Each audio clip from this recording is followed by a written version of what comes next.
ladies. How are you guys doing? I'm doing pretty good. Yeah. I'm How are you doing? I went to after I got off of work, I went to go grab dinner with friends. And here's the thing about going out with people that you like or that are like you're friends with. Is you get to talking and then next thing you know, 2-3 hours pass and you're Yep. like, oh shit, any plans that I had are now gone. Yep. Because we were just yapping. Just yapping. Oh god, but I love to yap. It's so funny because if I don't know you or like if I'm someplace else, like I'm very, very quiet. I don't talk to anybody, don't talk to me, don't approach me. But then when I'm with the people that I'm comfortable with and that I like, I'm just like, oh, she can't stop. She's never gonna shut up. That's how we can talk for hours on here. Yeah. So I had a pretty good day. Which is usually what happens when we record. We end up like talking before we record and after we record, and then next thing you know, it's like 2-3 hours have passed. Yep. Yeah. And I'm like, if like extroverts feel like this all the time, I can see why they're always like, I'm just right. Like I get it, okay, I get it, but I'm just like, no, I can only do that with people I like. Yeah. Yeah. Exactly. Well, let's go right into it. All right, guys, now it's time for Chisme de la Semana, and Kristen has some good chisme for us today. Tell us the Yes. tea. So the chisme is revolving around AI. I know I've been talking a lot about AI in the comic book industry, artificial intelligence, because Eddie had a Kickstarter campaign where he had his little 100% AI free. I forget. He can come out at me again. All is human made. 100% AI free. Always human made. Enamel pin. As a stand against the Skynet man. It turns out that there is a pretty big named comic book artist who got called out by another pretty big named comic book artist last week sometime for using AI. So Adi, I don't know how you pronounce it, Adi Granov called out Francesco Mattina for using AI on a September solicitation of Action Comics 1069. You can Google the cover art, and you will see that Superman, who's on the cover, his S is messed up. It's not right. There's there's the S and the little squiggly on the bottom. There's two of them. And I don't know how it got past him, how he didn't see it. But it's one of the kind of like small little details. Oh, there goes Sarah again. Small little details of a piece of art that is AI generated. For whatever reason, they have a hard time. It has a hard time with the little details. And so there was an extra little squiggly tail of the S. And then see it. Yeah. So, and then Eddie, being a creator artist himself, came and looked at the art and was like picked out a whole bunch of other things too. He's like, oh, the shadowing and this and that. Like to me, I didn't even see the S. The eyes. Yeah. Yeah. And somebody said that Lex Luthor's ear was wrong. It was coming out of somewhere that it shouldn't have been. But anyway, apparently Mattina is not new to being called out for not only using AI, but also stealing art from other creators. And so, yeah. And so this is a big deal. I think that publishers are getting a lot of blowback from not only other creators, but also from readers.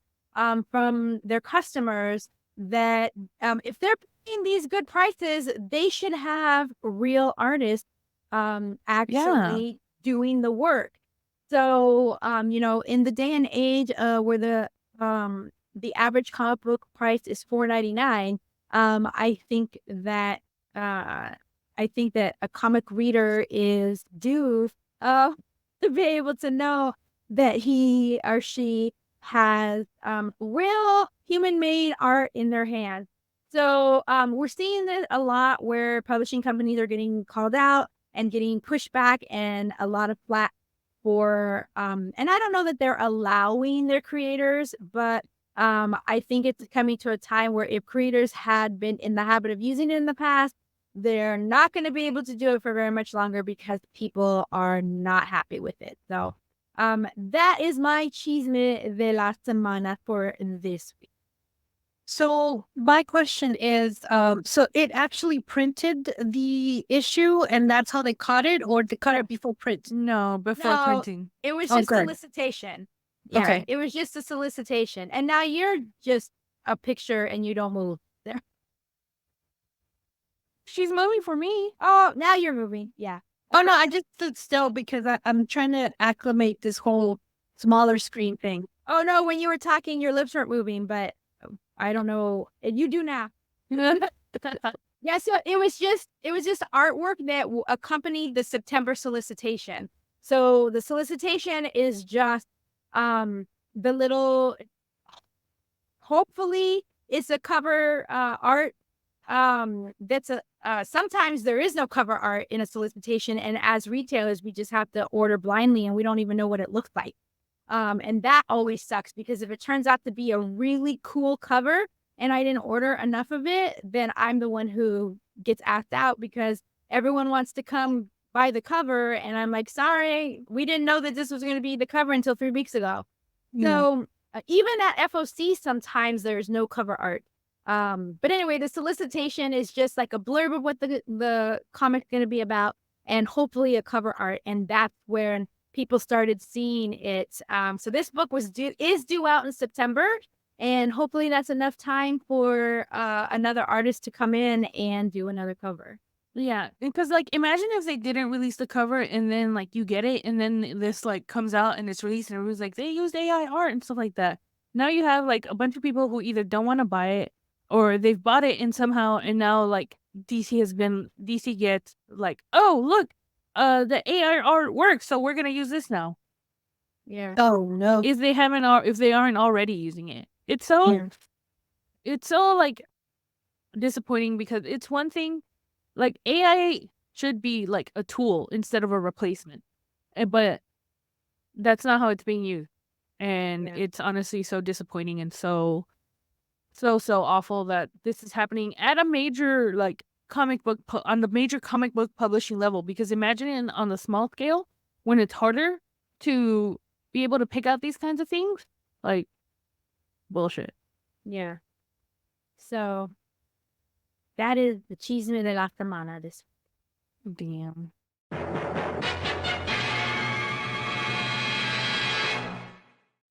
All right, guys, now it's time for On My Radar. And I have some on my radar. I am really loving House of Dragon. I am Team Rhaenyra, and I am loving the heck out of it. I can't wait. The second season is out now on HBO Max. No, not Max, just HBO. It's really good. I really am enjoying it. And it just you gotta check it out. If you haven't seen the first season, just binge it and go right into the next new episodes. It's so good. So that's what's on my radar. What about you, Kristen? Well, before we move on, I want to know where in the timeline does this story take place? Oh, thank you for asking. My head's all not working right now because of internet issues, but it takes place 200 years before the Queen of Dragons, Daenerys. Oh, wow. Okay. Yeah. It is really fun to actually see the ancestors of like House Stark and Targaryen, and they talk about a lot of the old houses because they're obviously going to go to war for the throne. Okay, I didn't give it too much away. That's in the preview, okay? But that's going on. It's really, really, really, really, really good. I think they're doing a really great job on the way the storyline is advancing. And if you follow like little snippets on TikTok, sometimes they do a comparison between the show and the book. So that's always fun to see as well. Cool. I actually was listening to the audiobooks years ago and I could never freaking do House of Dragons because it was always out. So I never got to listen to it. So we'll see. I binge watched all of Game of Thrones on my freaking phone. Wow. Yeah. I remember when this was happening because the last season was coming out and you wanted to know what was up. Yep. So I had my phone in a little plastic baggie in the shower, trying to binge watch all of it so that I could watch the finale with everybody else and know what was going on and like be up to And be date. disappointed with everybody else about what happened. You know, actually, I was not as disappointed because I watched it all back to back to back. Unlike people who were fans from the beginning, they had to wait so long and then to get something that they thought was inferior, like that was a big letdown for me. I just watched it and it just kind of flowed for me. And I didn't have so much of a disappointment with it, but I could definitely see what people's beef was with it 100%. But so anyway, I guess I might have to go back and rewatch on the big screen my little 13-inch. Because you have access to it now, don't you? Yes. I wonder why. Who gave you that access? Some wonderfully cool person. I actually rewatched Game of Thrones as well, and the flow of the story is a lot better when you binge it than when you wait like 2 years for the next season. Yeah.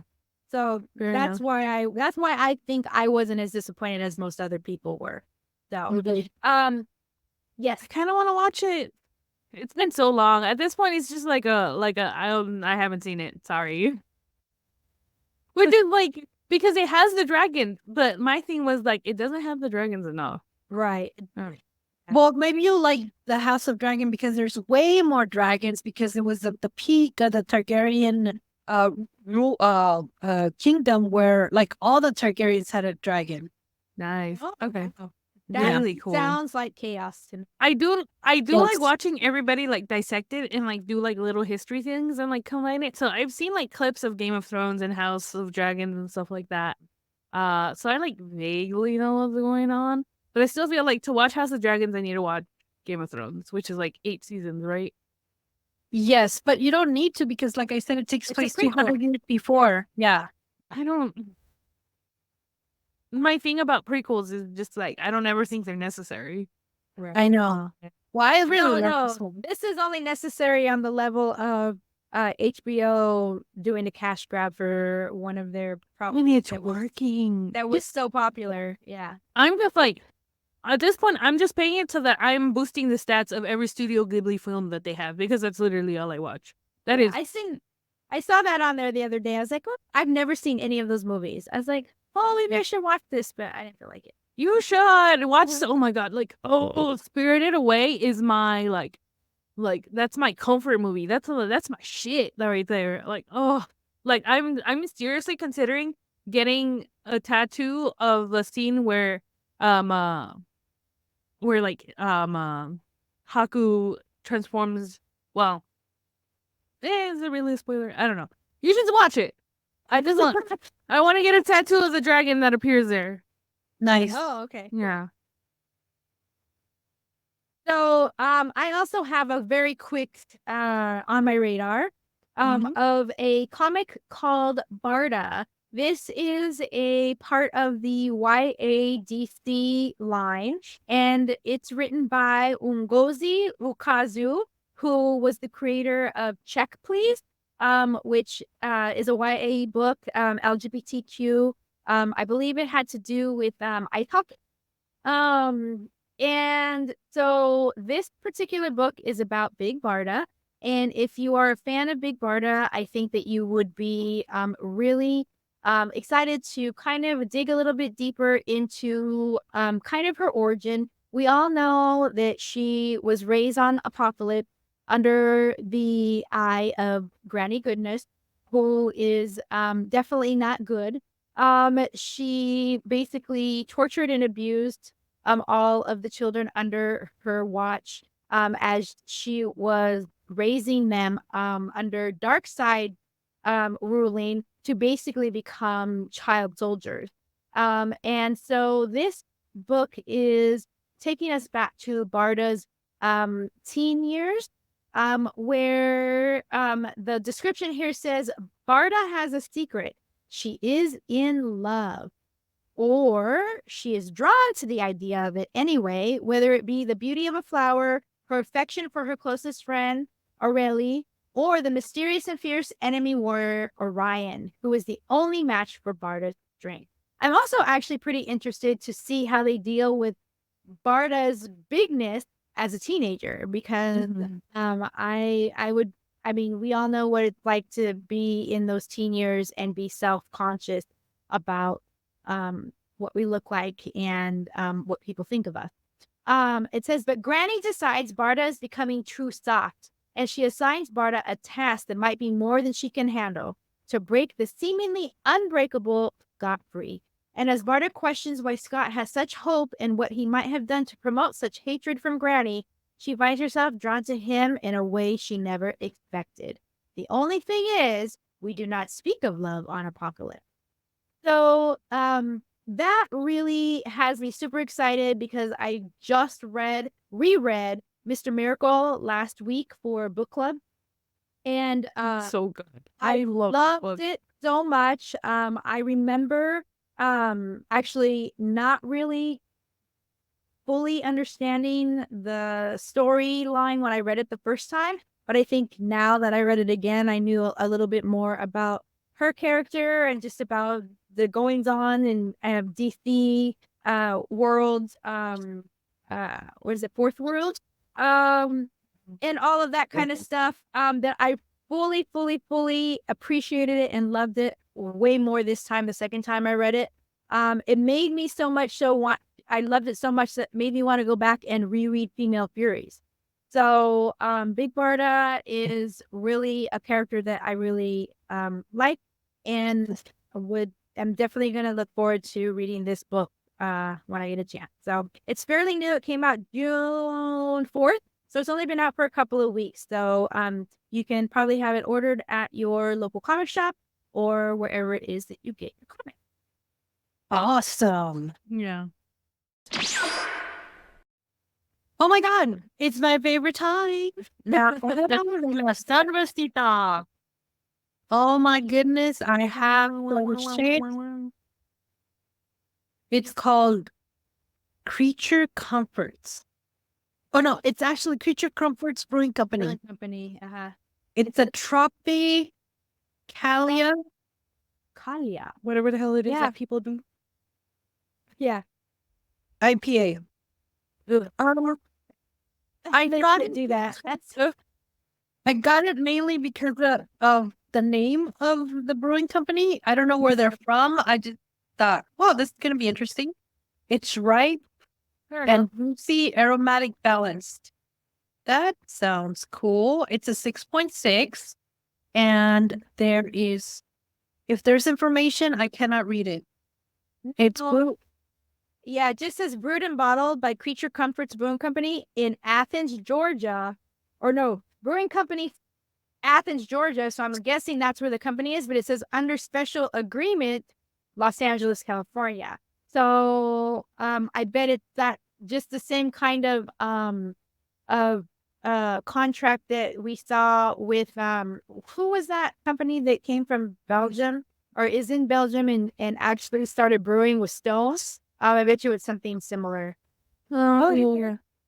Oh, Right? The juicy aromatic. oh. See, right? I'm going to keep The it. person sawing his house down across. Yeah. A little bit. Okay. I'm gonna ask Eddie to close the door.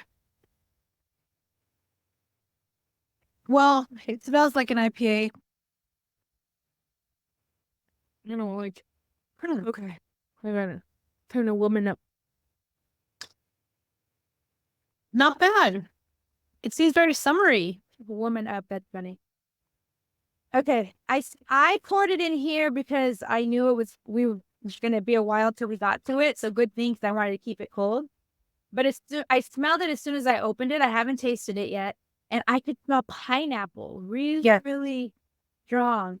So, I haven't tasted it yet. So, but that makes sense for a beer called Tropicália. You know how when we have like good beers, like really good ones, and then I was like, my nipples are hard. This has the opposite effect. My They're nipples are not inverted. hard. They're Yeah, inside your body. yeah. They're actively like they're low and they're tucked in. So it would be like the equivalent of shrinkage, right? Yeah. I just stepped into a cold pool of water. It's drinkable. Yeah, it's It, you know what? It's not bad. It's summery. It does have those fruity points, but it does have that sour back flavor. And it's I can already feel it a little heavy in my stomach. So it's something that I would drink right now, and if somebody offered it for me for free, I would definitely drink it. But I don't think I'd go out and out of my way to look for it. If it was on sale, I'd grab like a 6-pack for sure. Yeah. Until cheap on sale for free. until for And then what's the ABV? 6.6. Oh, Oh. 6.6. 12. Jen's like, I'm in 12. Huh? Never mind. It's For 12, I'll drink any 12. 12. Yes. No, it's 6.6. Yeah. I know. So for me, It's not even worth the buzz.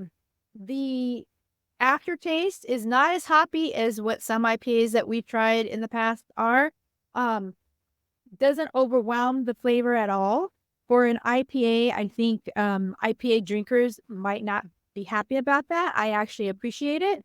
The flavor, because I think I've mentioned this before, an IPA obviously is very hoppy, but that shouldn't be the only flavor you get. And I've smelled pineapple, but I don't taste any fruit. It's kind of watery. To me. You know what it actually tastes like to me? It tastes like a perfume bottle. Ew. I wouldn't. You know what? I taste tangerine. It tastes like no. Here's the better option. It tastes a little florally to me. Yeah. Floral, yes. Yeah. It tastes florally. Maybe not as the strength I don't of like a, that. but like, have you ever like sprayed? Like In your mouth? yeah, just a little bit, and then like it's got that taste that I'm Yep. like ugh, chemicals and like flour. That's Yeah. what it tastes like to me. Or like when a woman just has showered in her perfume and she walks by you, and I'm like, oh my God, I can taste that woman's perfume. Yeah, It's horrible. that's kind of what this is doing it for me. I'm so sorry, Sarah. It's okay. We have these moments. We can't always be winners. I just thought it'd be different. I like the title of the brewery. That's why. Yeah, I like the can too. It's got a very like summer. Oh, why am I doing that? Summer vibe, Yeah, it's got a summer vibe. for sure. I think we're ready to rate it. What's our rating scale, Kristen?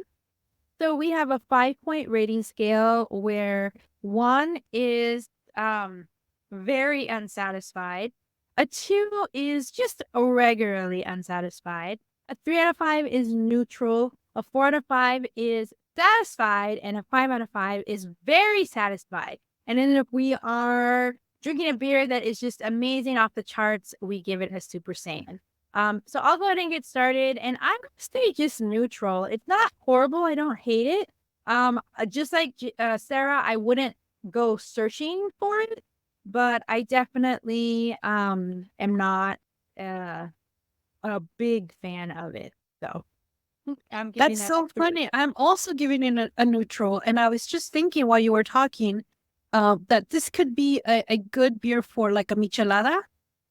That would be something that I think I could go for.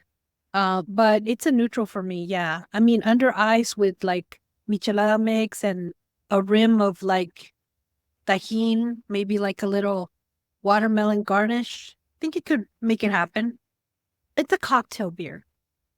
What about you, Jen?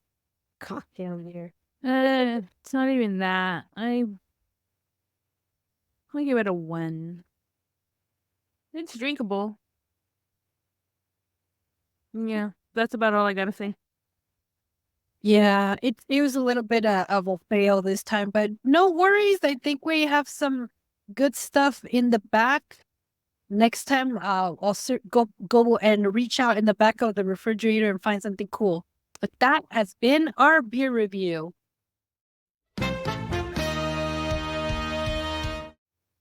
All right, guys, now it's time for our book review. What are we reviewing today, ladies?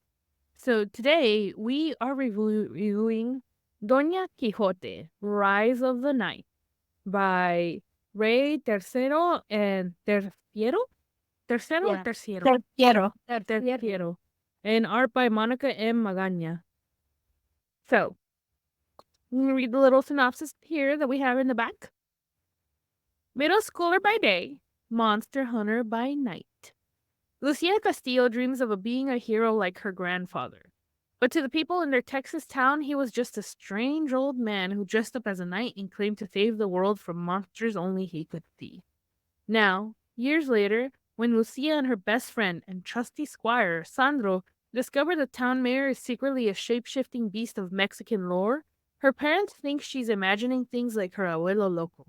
Only Lucia, wearing her grandfather's magical helmet, can see the hidden threat. Can she and Sandro prove others wrong and stop the mayor from unleashing evil on their town and beyond? Folklore, fun, and adventure at its best. Lucia is a hero we can all relate to. This is a review by Max Breyer, #1 New York Times bestselling author of The Last Kids on Earth. Damn, okay. High praise. Yeah. First of all, I'd like to say that the art is amazing. I love the heck out of it.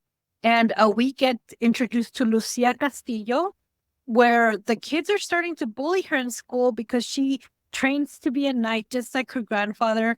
And they start calling her Looney Lucia, which I thought was kind of cruel. But she has her best friend Sandro, who is really into ballet, which I thought was really cool. Did you guys get a sense that Sandro is mixed? I thought that her dad was white. Might be a white chicken. White could be, yeah. Like a Canelo, right? Because he had red Yeah. hair. Yeah. Well, I've seen redheaded Mexicanos. Yes. With Canelo, el boxeador. He's, por eso le dicen Canelo, por Canela, because he's a little bit reddish. But anyway, so I really love their friendship. And I also love the fact that how their characters are written. There's a real focus on the actual friendship and how they also can be very honest with each other. I mean, they're best friends. They play, they train to be knights. And, you know, when she messes up, he tells her what for. Like, hey, this isn't right. Like, you're getting us into trouble. You're getting into trouble. Like, you gotta fix it. Like, it. Yeah, and then she goes and proceeds to get him into trouble. So there's a lot of backfiring on all this stuff. But for the beginning of it, I felt like Abuelo was in fact crazy. Like, I think you're crazy, dude. But I know this is a YA book, and so I know that there was going to be some surprises. And I was like really, really excited about all the characters we're going to be introduced to, as far as like Mexica folklore, which I thought was really amazing. I really identified with the relationship that Lucia has with her mom. Like when her mom says, be better. So that meant being less of yourself. And I felt that, it was just like an intimate look, I think, at a lot of us Latinos or Latinx first generation that is born here, and your parents, you know, cross the border. And there's that kind of like a little bit of the two worlds kind of colliding in a sense. I got that feeling. I remember my mom was a wonderful woman. She was fucking amazing and I love her, but she's really strict. And I did my whole goth thing. And she one time, okay, but I remember it clearly. She said, why can't you be normal? And that kind of hurt. So when Lucia's having these discussions with her mom, I feel it, like, and I don't blame the mom. As an older woman now, I don't blame the mom for how she reacted to Lucia's vivid imagination, because there's a status of a grandmother that the mom doesn't want to bring attention to the family because there's something there that can harm their family in accordance to her grandmother and her living in the house with the family. So I thought that was really interesting. And I really, really loved the donkey, the steed. Rocky. The donkey, yeah, Rocky, he's super cool. So I really, really enjoyed this. And there is a plot twist. So I don't want to give too much away from that. But also, the thing is, like, the helmet is magical. So she starts to see these magical beings like los duendes, los sisimitos, la lechuza, all that stuff. She can see when she puts on the helmet. So she befriends a woman in white. I think they call her the woman in white. And she's like a ghost, all dressed in all white, a woman in white. And at first I thought it was going to be La Llorona, but it went in a totally different direction. And I thought that it was cute how not all the mystical or supernatural beings are evil, like they're, she was like, I haven't been talked to in years. Like nobody even notices me. And I thought that was really cute. What do you guys think? I love it when like old works, like, because this is obviously based off of Don Quixote. Yes. Oh yes. Yeah, like when graphic novels or just modern literature takes and readapts and reinterprets old novels or old myths or old legends and stuff like that. Because this is like, first of all, you got to know what Don Quixote is, and like everybody, or I don't know about now, but like I had to read parts of Don Quixote for school, the translated parts and stuff like that.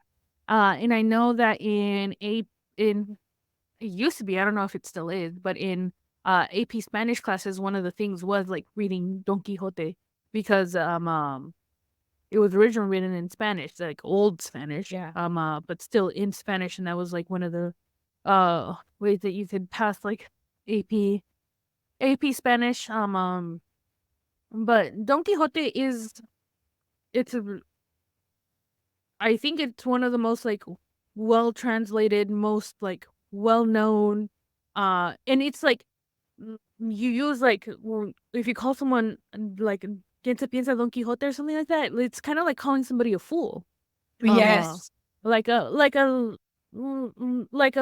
almost lovingly, but also like it is like the story with Don Quixote itself is a tale of kind of a madman who went off on this grand adventure, or tried to go on this grand adventure, and was constantly faced with kind of it's basically like Monty Python. It's like yeah.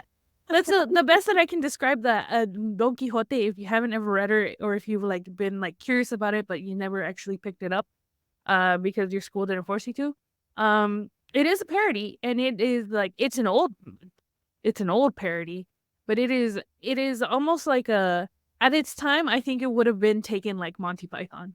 Yeah, something like fun, something like unserious, and really making and poking fun of this kind of adventurous spirit, especially what was it? I think I have the page pulled up. It was first published in 1605. So this was after the discovery of the New World. So definitely making fun of like, or poking fun at people who went to the New World looking for adventure, or trying to like come up upon this like old, like it was making fun of the current era that was wishing for the time of basically when the New World was discovered. And you can kind of sort of see this in this too, like Doña Quixote and like her squire, who is like, there's this duality because there's Don Quixote and then there's Sandro, who plays like the Sancho Panza. Sancho Panza. Yeah, Yes. Sancho Panza.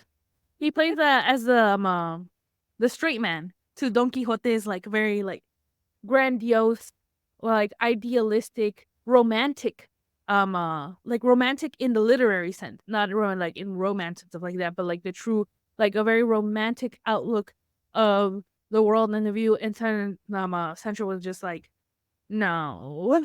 And you can see those themes here, and I could see them as well. And I really liked it. I think they did a really good job adapting it. And I also like the fantasy aspect was there, but everybody else, how they incorporated the madness that that plagued Don Quixote was everybody else saw her as crazy, but the truth of the matter was she isn't crazy. This is happening, but how do you tackle this when it's real? It's in the modern world, and you're like a 12-year-old trying to Right. yeah. Exactly. Trying not to fall prey to what your parents and like others think is like a family curse or something. So yeah, I really enjoyed it. I think it was a really good adaptation. I love that they decided to adapt this because I don't think I've seen Quixote-esque or something that could be taken as Quixote-esque in a while outside of Don Quixote itself. So I liked it a lot. I enjoyed it. Yeah, man. While I was reading it, it reminded me of that 80s song, Don Quixote y Sancho Panza. Well, in the back matter, it talks about a cartoon, and I didn't know there was a cartoon. Yeah, I was really surprised. The Yeah, the Adventures of Don. Adventures of Don Coyote Oh, Don Coyote. I know it. and Sancho Panda. You know, it's so crazy because you know how like in I guess in the Netherlands, what is really popular is like the fairies and what else? And dwarves, I think. They even like have little offerings, which I did not know. I saw it on TikTok that they offer fairies like little like dishes of fruit and stuff like that. Like they really believe in that, right? Oh wow! And then I mean they still do, honestly. And then reading that here and reading about los duendes. Duendes are dwarves, okay? Yeah. And for a long like time faithful. I heard this song by the group the grupero group Los Babies, where he would sing como un duende yo sigo tus pasos. And I was like, I didn't understand that until I read this. Like he's like, I didn't know that like in Mexico they believe in dwarves, like not dwarves as in like duendes. God, how do you say duendes? To me, duendes is like it. The roughest translation would be like either dwarf, like actual like dwarves, or fae folk. It's fairy folk. Yeah, Yes, fairy, that's what- yes. like fairies. Yeah, Yes, that's what it fairies, means. yes. And they're kind of treated like fairies too. And they Yes. believe in them in Guatemala too. My mom would tell me stories about it, and Isn't that crazy? I had no idea. And that awoke that memory of that song when I read this book. And I was like, oh, shoot. I hadn't, I mean, I kind of knew, but all of a it's sudden that song isn't so romantic anymore. I'm sorry, Kristen. What were you saying about the book? I interrupted. I'm sorry. Oh, I hadn't started saying anything yet. I was just mentioning about the Don Coyote and Sancho Panda. But that actually part of the book where Lucia is actually accessing the secret book of all the fantasy characters that most people don't believe in. I really enjoyed. I read them all, and it was so cool. And I was laughing about how there was one where you had to dress. It says you had to wear your clothes inside out and call the name Juan 3 times. I laughed out loud when I saw that. I was just laughing. And then when they talk about the duendes cutting your nail, I was like, your toenails. I guess that's not such a bad thing. But when Lucia actually encounters a duende cutting the toenails, they don't just cut. And I actually started gagging. And I was like, I totally get you. And then not only that, like if they get carried away with your toenails, they sometimes take a toe. oh yeah. That's so cool. I really loved the book for all the things that you guys were saying, but also just the fact that it is a little girl, and she is breaking all the gender stereotypes, and is wanting to do things that her grandfather did because she looked up to him so much. And if that means being a knight and fighting monsters, then that's what she's gonna do, god damn it. And the fact that her friend is a young boy who likes ballet. I liked the book, just really didn't follow along gender stereotypes. And the art was amazing. The story was amazing. And it goes pretty far along where nobody believes Lucia of what she's saying and of what she can see around her with the helmet that her grandfather, you can see she's wearing it here, left her. And I think that hopefully most adults can remember a time where they were young and none of the adults in their lives wanted to listen to them or believe them or give them, honestly, the time of day when the adults were busy.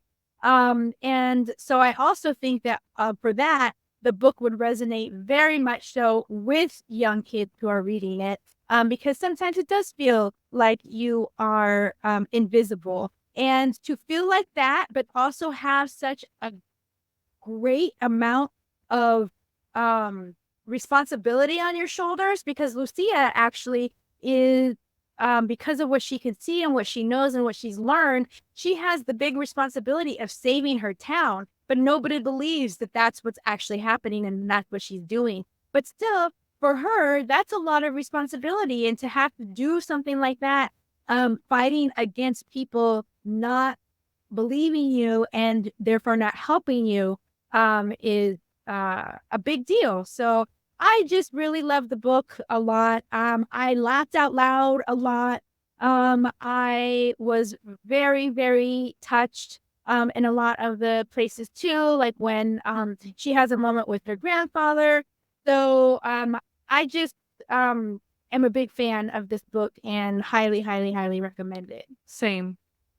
And just so you guys know, it's Doña Quixote, Rise of the Knight. And I like how they spell Quixote with an X instead of the J. Because that's how it's supposed to be spelled. I've never seen it with a J. I have. Isn't that weird? Because actually, even when I chatted with patients, with people, men from Spain, whenever they would write Mexico, they would write it with a J, which I found very offensive. Oh, really? Okay. Yes. Interesting. So I think the adaptation of the X in this book, it kind of like, it's more like we're focusing on the Mexican part and all the Mexican folklore and all the mystical creatures from the Mexican folklore, which I thought was amazing. But also, I really love the development of all the characters, the relationship with the mom. We kind of don't see the dad that much, but he's there. The relationship with the grandmother. Like most Latino dad. Grandfather for a second. But I thought it was just amazing. And you get to, like you said, read from the book of secrets, the book of mystery, that one. You get to learn about more of the mystical creatures. But more than that, the title is The Rise of the Knight.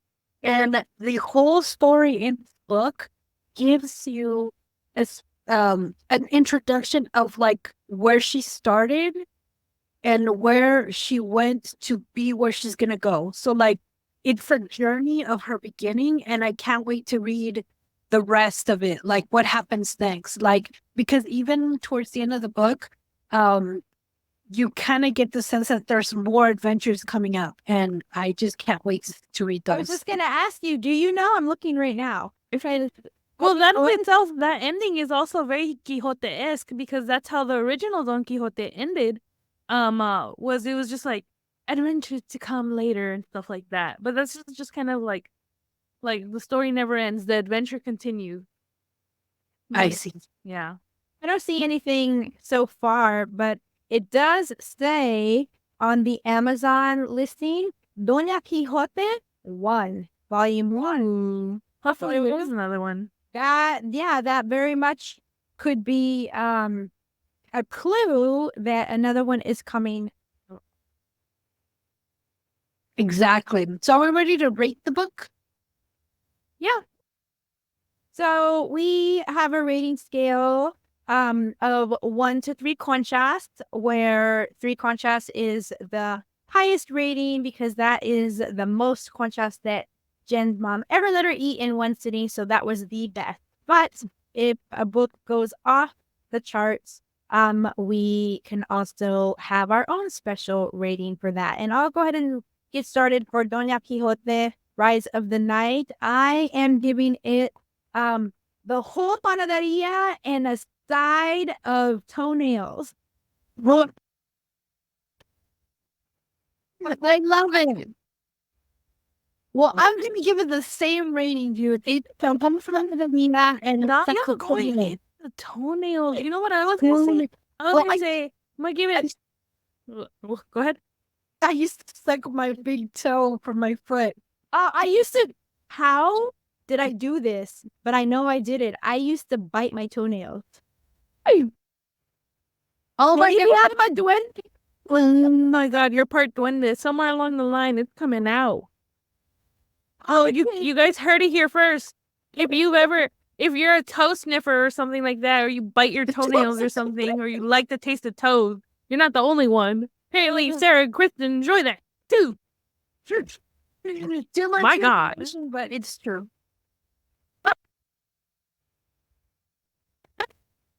Look at me. I couldn't put my toe in my mouth now if it Oh no, saved my life. There's no way.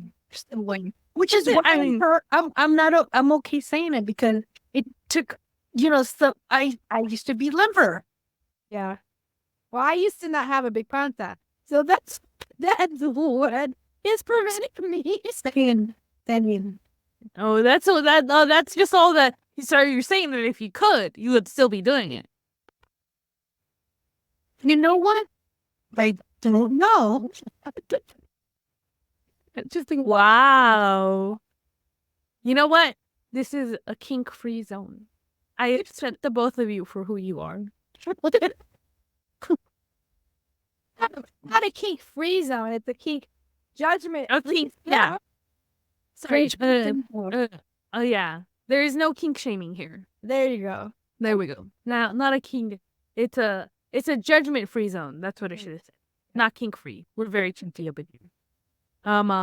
But my rating was gonna be tres conchas and her grandma's fresh tortillas, but Oh, that was a good one too. yeah, that was a good one. And then y'all put the toes, the toes, not that dog. That actually was very, for me, reminiscent of being at home with my grandmother and her watching her make the dough, make the little balls. They sit there, they rest, rolling them out and putting them on the comal and just piling them up in a old flour sack towel, and me eating them faster than she could make them, just butter, like putting butter and eating them. And I was like, now as an adult, I understand how much labor and work went into that. And there I was just eating. She turned around and they're all gone. Hey, that is the biggest sign that this is probably why she loved you. She was just like, oh hell yeah, she's stacking those away. Yeah, I was babysat when I was younger by a woman next door called Esperanza, and she would make flour tortillas as well. And my memory of her is her bathroom always smelling of Clorox, and her ring that she would take off after making a tortilla and picking the dough out of her diamond. Yeah, That's with a toothpick. Just that's funny. That has been a really beautiful book review. All right, guys, now it's time for En la Libreria. What do you have for us today, Jen? Well, so today, I should probably say en la libreria coming to you soon in a theater near you. Divine Intervention, a chaotic queer fantasy rom-com. To get the promotion of their dreams, a mischievous earthbound angel must get two ex-best friends to admit their love to each other. So, this is actually a Kickstarter for a film. It is being kickstarted by Ravenna Tran, formerly Jen Ravenna, who is a director and cinematographer based in London. So, about the film. Divine Intervention is a fantasy romantic comedy about Xena, a human interaction specialist, aka Glamorous Angel, who must get two ex-best friends, Kai and Quinn, to admit they are head over heels in love with each other in order to get the promotion they're gagging for. What ensues is a case of meddling in just the right places to get these two talking, and eventually spilling the truth. It's a grand adventure involving frenemies to maybe lovers, wrestling, angels, sex, romance, ambition, acceptance, and of course, magic. Yeah, and they've already got like some I guess like some shots of the film. So it goes on to say, why this film? Unapologetically queer, an absurd, spectacular, joyful celebration of queerness in the fantasy space with mindfulness in diversity. This project aims to tell an authentic story in short form which can hopefully be expanded into a feature-length film or series. The cast. Divine Intervention has an incredible cast of aspiring wrestler, failed fashion designer, dom and soft angels, and a love triangle. So they have Jackie Bardling, Ayn Ryan, Coffee Dennis, Ashley Go, Joni Aiden Kent, and Jennifer English. And then says who they're being cast as, but it's really small who it is. So they have stretch goals. Since they are based in London, it is in pounds. So right now the stretch goals are at £35,000. The film will be made without having to sacrifice too much creative freedom and won't have to dive into too much of our personal savings. At £45,000. All volunteers on the production will be paid. The whole crew will be compensated. At £50,000, Kickstarter exclusive director's commentary version of the film will be made. Every backer will receive a private virtual screening. At £65,000, all costs of the film and crowdfund will be covered, including filming, production, post-production, film festival strategy, and submissions. Kickstarter fees, marketing costs, merchandise production, packing and shipping costs, etc., with a contingency buffer. Over £65,000, it would be nice to not have to worry about taxes and any additional funds raised after we go towards more film festival submissions and further development of Divine Intervention. So the rewards right now is a private virtual screening with digital rewards, plus the making of video of Divine Intervention.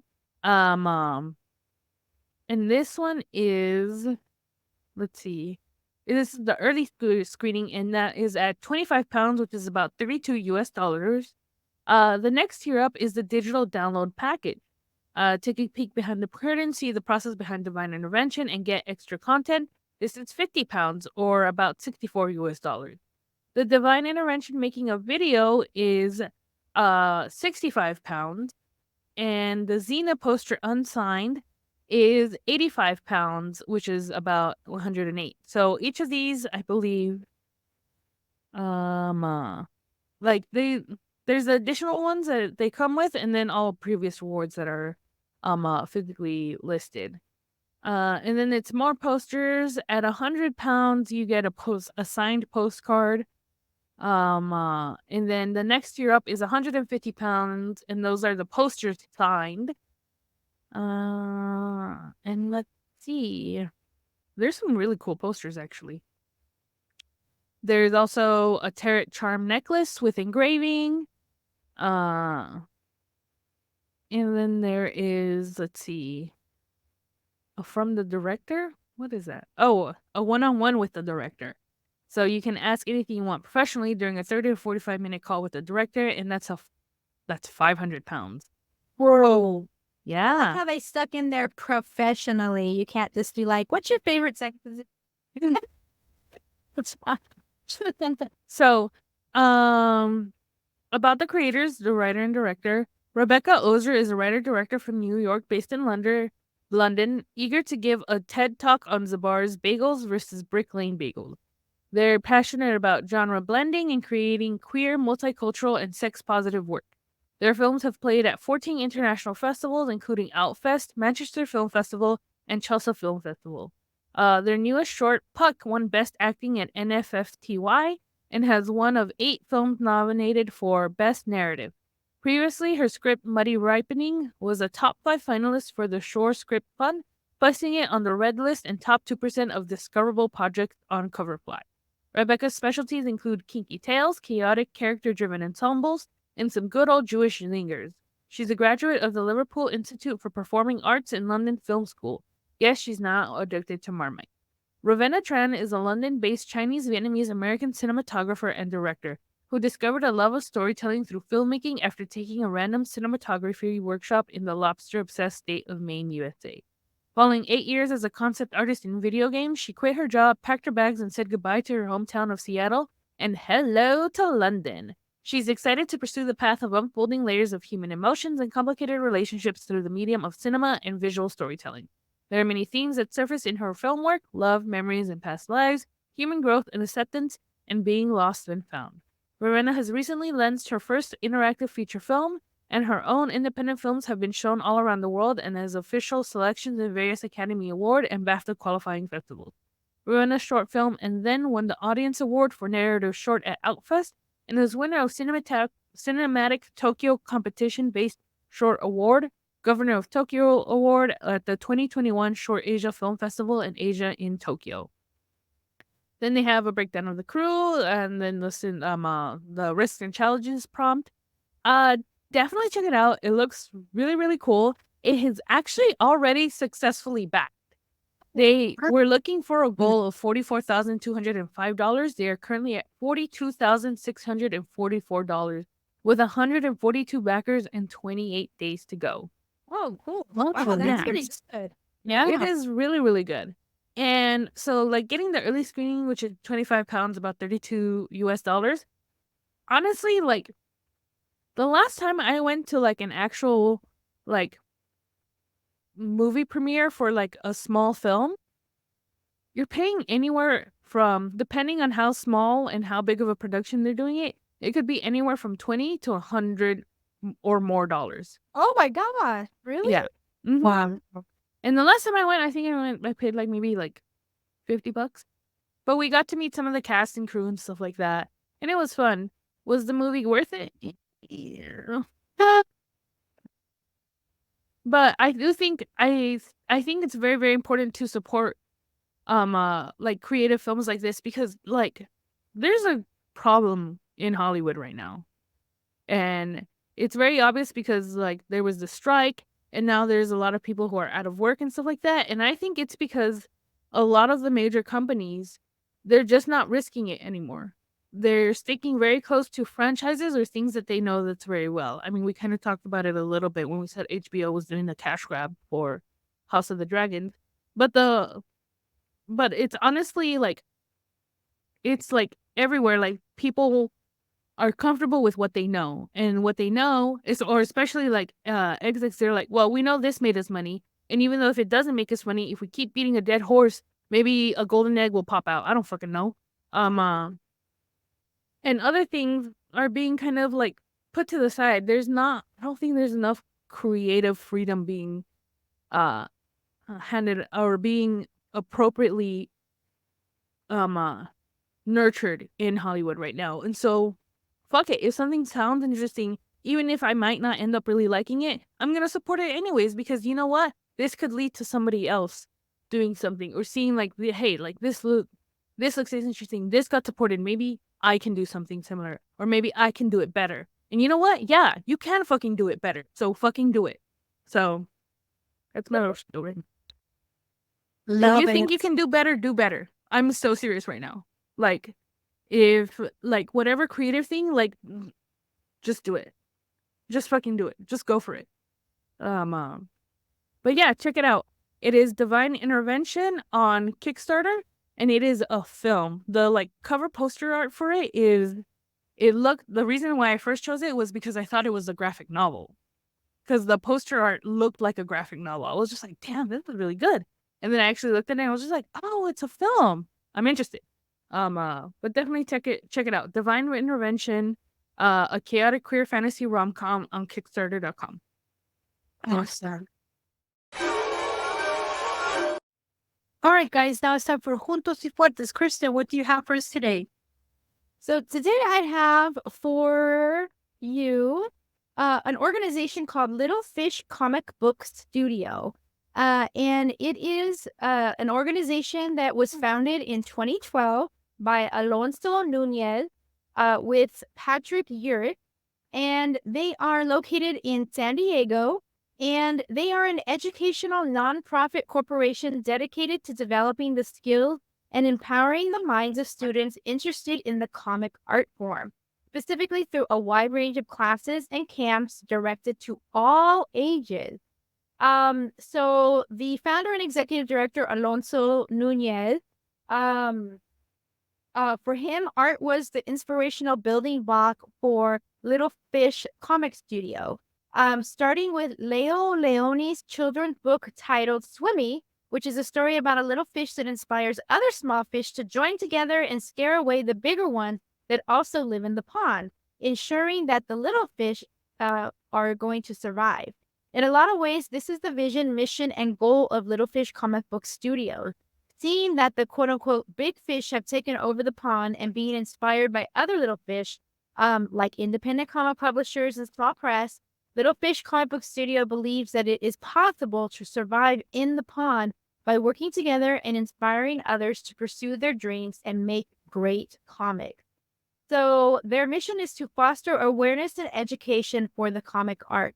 And if you go to their website, which is lilfish.us, you will see their list of camps and classes. So they have Little Fish Summer Camp, where the camps are specialized and highly engaging, specifically for teens and preteens.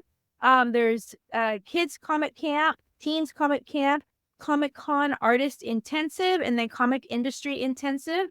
There's also, those are the camps. There's also just single classes that people can take. There's a studio class, D&D and comic, storytelling and comics, manga art and illustration, drawing and inking, being an online artist, project management, horror and hilarity, comic creation, digital art. So the list goes on. There's tons of things that you can participate in, and there's even a young artist class, which is for ages 6 to 10. So if you are in the San Diego area, you can go to lilfish.us and find out if there is a class for you. And the cool thing is that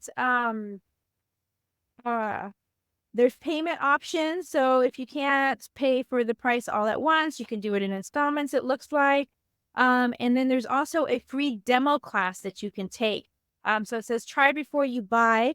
They invite you to sit in on one class of your choosing and have a morning of cartooning fun as you preview what it's like to join the Little Fish stable of students. And it's open to all ages. So you can try before you buy. Awesome.